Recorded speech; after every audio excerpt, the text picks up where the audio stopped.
1 Kings chapter 22.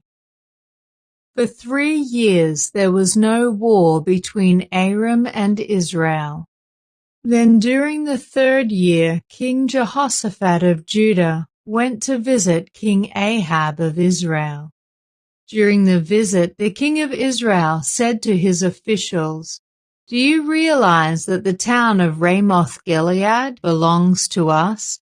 And yet we've done nothing to recapture it from the king of Aram." Then he turned to Jehoshaphat and asked, "Will you join me in battle to recover Ramoth-Gilead?" Jehoshaphat replied to the king of Israel, "Why, of course, you and I are as one. My troops are your troops, and my horses are your horses." Then Jehoshaphat added, "But first, let's find out what the Lord says." So the king of Israel summoned the prophets, about 400 of them, and asked them, "Should I go to war against Ramoth-Gilead, or should I hold back?" They all replied, "Yes, go right ahead. The Lord will give the king victory." But Jehoshaphat asked, "Is there not also a prophet of the Lord here? We should ask him the same question." The king of Israel replied to Jehoshaphat, "There is one more man who could consult the Lord for us, but I hate him. He never prophesies anything but trouble for me. His name is Micaiah, son of Imlah." Jehoshaphat replied, "That's not the way a king should talk. Let's hear what he has to say." So the king of Israel called one of his officials and said, "Quick, bring Micaiah, son of Imlah." King Ahab of Israel and King Jehoshaphat of Judah, dressed in their royal robes, were sitting on thrones at the threshing floor near the gate of Samaria. All of Ahab's prophets were prophesying there in front of them. One of them, Zedekiah, son of Kenaanah, made some iron horns and proclaimed, "This is what the Lord says. With these horns you will gore the Arameans to death." All the other prophets agreed. "Yes," they said, "go up to Ramoth-Gilead and be victorious, for the Lord will give the king victory." Meanwhile, the messenger who went to get Micaiah said to him, "Look, all the prophets are promising victory for the king. Be sure that you agree with them and promise success." But Micaiah replied, "As surely as the Lord lives, I will say only what the Lord tells me to say." When Micaiah arrived before the king, Ahab asked him, "Micaiah, should we go to war against Ramoth-Gilead, or should we hold back?" Micaiah replied sarcastically, "Yes, go up and be victorious, for the Lord will give the king victory." But the king replied sharply, "How many times must I demand that you speak only the truth to me when you speak for the Lord?" Then Micaiah told him, "In a vision I saw all Israel scattered on the mountains, like sheep without a shepherd. And the Lord said, 'Their master has been killed. Send them home in peace.'" "Didn't I tell you?" the king of Israel exclaimed to Jehoshaphat. "He never prophesies anything but trouble for me." Then Micaiah continued, "Listen to what the Lord says.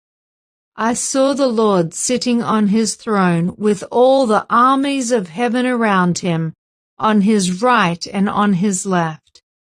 And the Lord said, 'Who can entice Ahab to go into battle against Ramoth-Gilead so he can be killed?' There were many suggestions, and finally a spirit approached the Lord and said, 'I can do it.' 'How will you do this?' the Lord asked. And the Spirit replied, 'I will go out and inspire all of Ahab's prophets to speak lies. You will succeed, said the Lord. Go ahead and do it. So you see, the Lord has put a lying spirit in the mouths of all your prophets, for the Lord has pronounced your doom. Then Zedekiah, son of Kenaanah, walked up to Micaiah and slapped him across the face. Since when did the Spirit of the Lord leave me to speak to you? He demanded. And Micaiah replied, You will find out soon enough when you are trying to hide in some secret room. Arrest him, the king of Israel ordered. Take him back to Ammon, the governor of the city, and to my son Joash. Give them this order from the king. Put this man in prison and feed him nothing but bread and water until I return safely from the battle. But Micaiah replied, If you return safely, it will mean that the Lord has not spoken through me. Then he added to those standing around, Everyone mark my words.